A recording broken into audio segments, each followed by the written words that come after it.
Pessoal, tudo bem? Aqui é o Sérgio Braga. Hoje nós vamos ver o segundo tópico do curso, que são as etapas do desenvolvimento político brasileiro, uma visão geral. Tá? Então, as referências básicas serão o texto do Brescia Pereira. Se vocês forem ler, leiam a página 9 até a página 34, que é o início do texto. O texto tem vários gráficos, tabelas, não dá muito trabalho de ler. E essas páginas do texto do Bolívar Lamounier, onde ele expõe a periodização dele. Então, nós vamos ver basicamente esses textos. É pouca leitura hoje, é mais uma síntese das tabelas que eles apresentam nos livros. Então, o sumário da apresentação vai ser basicamente esse.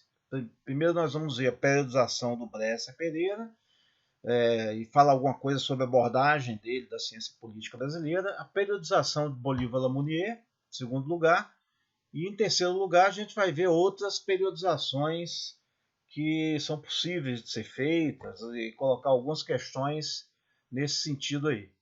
Então, eu vou ver brevemente isso, não vai dar para a gente desenvolver muito, mas o resto a gente pode voltar na discussão, vocês podem colocar algumas dúvidas sobre o tema. Né?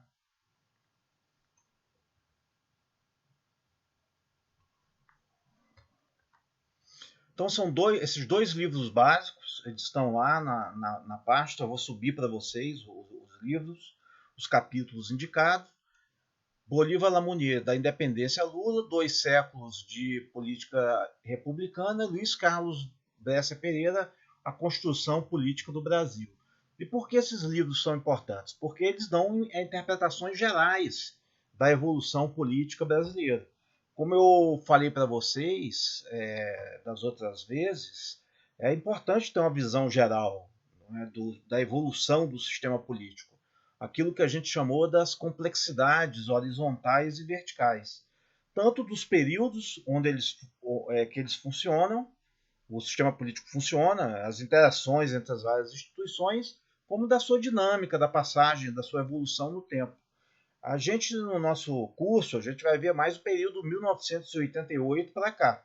Mas é bom saber que houve períodos anteriores também. E que existe uma ampla linha de pesquisa na área de ciência política, investigando esses períodos. Tem muitas questões ainda que são controversas, como a gente vai ver. E a periodização é justamente você definir critérios para subdividir essa evolução em períodos. Então a gente vai ver duas periodizações alternativas para vocês verem como é complexo. Não existe uma periodização só temporal, historiográfica.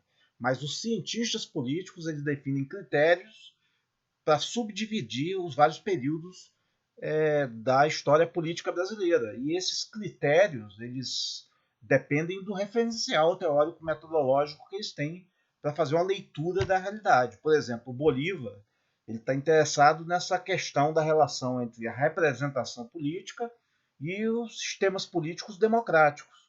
Ele vai ler a história política brasileira a partir dessa tensão. E o Brescia Pereira ele está interessado na relação entre sistema político e sistema econômico, entre economia e política, entre as instituições políticas e o desenvolvimento econômico. Então ele vai fazer uma periodização da história política brasileira baseado nesses critérios da interação entre economia e política. Ele quer apreender essa relação entre o desenvolvimento econômico e o desenvolvimento político. Então, o sistema político ele não está isolado dos outros sistemas, ele interage no sistema mais amplo, interage com a sociedade, interage com a economia. Isso, por sua vez, repercute no sistema político. É assim que as sociedades vão evoluindo e que os governos vão mudando, novos problemas vão sendo colocados para o desenvolvimento político. Então, é importante a gente contrastar as periodizações justamente para perceber isso. É claro que vocês vão aderir a uma delas. Cada um vai ter uma periodização mais simpática. Na próxima aula, por exemplo, a gente vai ver uma periodização influenciada pelo marxismo. Então a gente vai contrastar essas periodizações e cada um vai aderir segundo as suas preferências teóricas, filosóficas e ideológicas, né?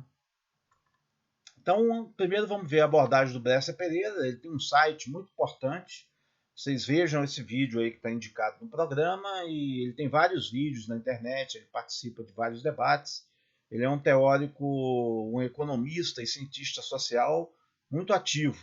Ele é um professor da Fundação Getúlio Vargas, professor emérito, aposentado, já foi ministro da Fazenda. Então, ele tem uma obra muito vasta. Vocês vejam esse site dele, é um repositório basicamente inesgotável de material, de reflexões sobre a realidade política brasileira e a realidade econômica brasileira. E a posição básica dele é que existe uma interação entre política e economia.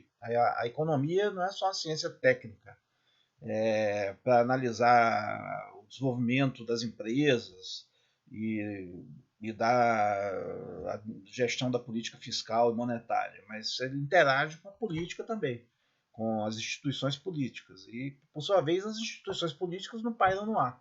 Elas interagem com a dinâmica da economia, com o desenvolvimento econômico. Então, ele é característico, essa abordagem interdisciplinar e pluridisciplinar. O diálogo entre economia e política é uma característica da reflexão do Bresser, que é um dos principais cientistas sociais brasileiros.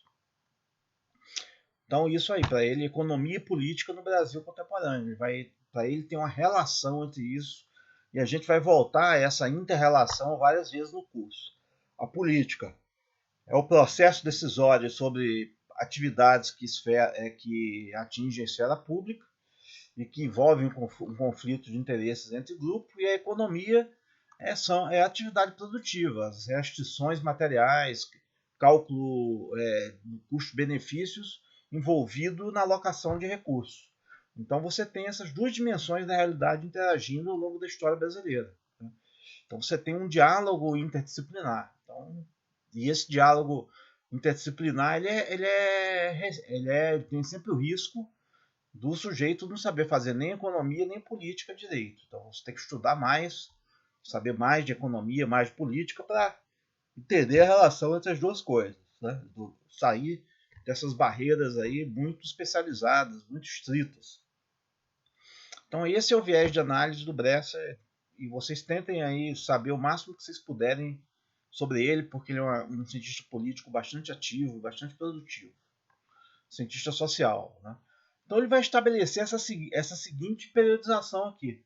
Para ele vão existir 3 ciclos ao longo da história econômica e política brasileira, e a cada desses ciclos correspondem pactos políticos.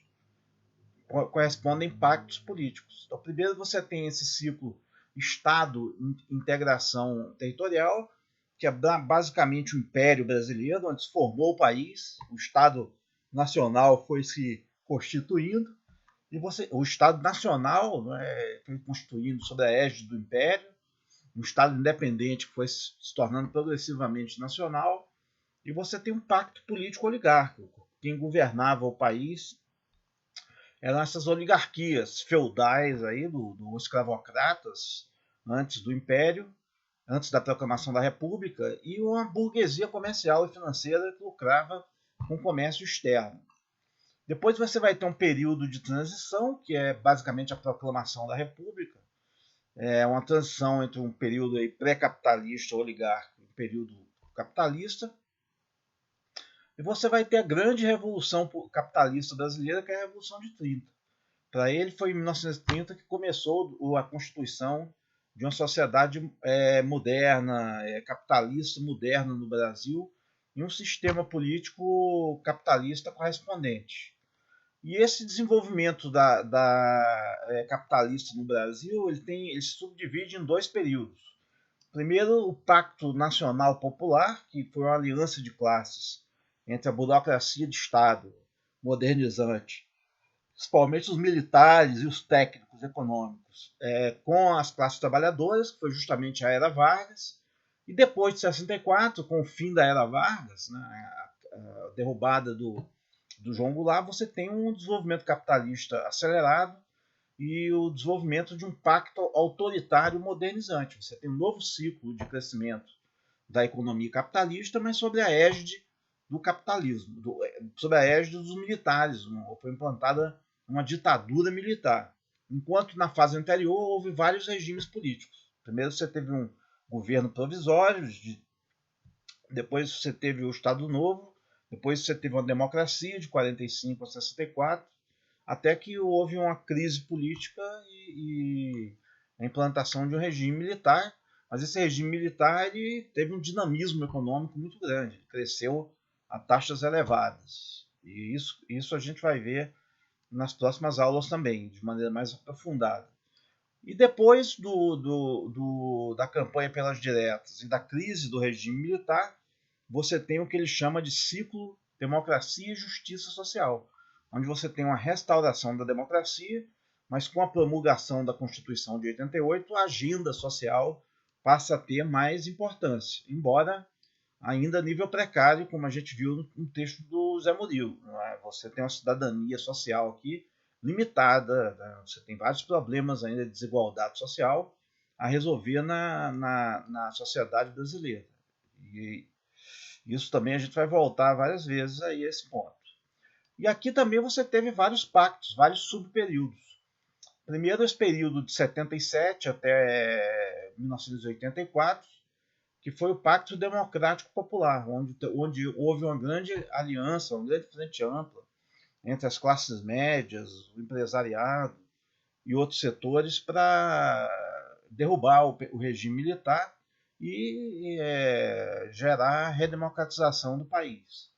Depois você teve o Pacto Liberal Dependente, que foi após a ascensão do Fernando Collor de Mello, que foi eleito em 1989, presidente da República, com a plataforma de privatização das empresas estatais. Então houve uma hegemonia do neoliberalismo até mais ou menos a eleição do Lula em 2002. Então, foi o chamado neoliberalismo, onde houve uma série de reformas pró-mercado, basicamente do Collor até o primeiro ou segundo ano do governo Lula, onde começou a ser revertido esse pacto. E, por fim, o Pacto Nacional Popular, que foi justamente o período do Lula. Né? Período aí que houve uma aliança grande de empresário, agronegócio, partidos de esquerda, classes trabalhadoras, para promover o desenvolvimento político e econômico do Brasil, que durou mais ou menos até um certo período do governo Dilma, né? Onde houve o crescimento econômico atrelado a uma preocupação da correção das desigualdades sociais. A gente vai ver esse período aí intensamente na segunda parte do curso. Vai ser justamente o objeto do nosso curso. Vai ser esse período de 1988 para cá. E aí, segundo ele, né, essa é a grande contribuição do Pressa, esses períodos de estabilidade, eles existem, eles se estabilizam, porque se forma uma coalizão de interesses que dão estabilidade aos sistemas políticos, aos pactos. Né? Então, no Império, por exemplo, você tem um pacto entre senhor de terra, burguesia comercial e burocracia patrimonialista. E é isso que estabiliza o Império. Por que o Império durou tanto tempo? Né? Porque essa aliança de classes deu sustentação, essa aliança de grupos sociais deu sustentação àquele sistema político, de setores da classe dominante. E os escravos, os trabalhadores da época, que eram os escravos e os imigrantes em regime de colonato, eram excluídos desse pacto. Depois, na Primeira República, você tem um novo pacto entre senhor de terra, burguesia comercial e uma burocracia patrimonialista. Mas aí já não existem mais escravos. Existem trabalhadores pré-capitalistas no campo e trabalhadores assalariados na cidade. Mas essa aliança de classes também determinou o chamado Estado oligárquico, né? De 1889 a 1930. Isso aí determinou uma estabilidade para aquele sistema, através da política dos governadores, políticas do café com leite, isso que vocês já viram no ensino médio. Depois houve o período de 30 a 60, após a Revolução de 30, que para ele foi uma grande mudança, e houve um pacto entre burguesia industrial, burocracia, proprietários de terra e trabalhadores urbanos. E finalmente, quer dizer, esse regime político entrou em crise e aí subiu um novo pacto, uma nova coalizão de interesses entre a burguesia industrial e a burocracia, principalmente militar. Depois houve outro período, aquele novo pacto, pacto que ele vai chamar de democrático popular, né, que a burocracia, a burguesia industrial se associou aos trabalhadores para redemocratizar o país. Período neoliberal, o liberal dependente, você teve um predomínio do setor bancário e da alta classe média e de um setor tecnocrático mais privatizante contra, vamos dizer assim, os trabalhadores e setores da burguesia industrial. E após 2006, sobe ao poder uma nova aliança de classes muito semelhante àquela que existiu entre 30 e 1960. Por isso que ele vai falar de neodesenvolvimentismo. É o novo desenvolvimentismo que ele acha que predominou no governo Lula. Aqui a gente tem a abordagem do Bolívar-Lamounier, que é uma periodização mais detalhada e mais voltada para a periodização do sistema político.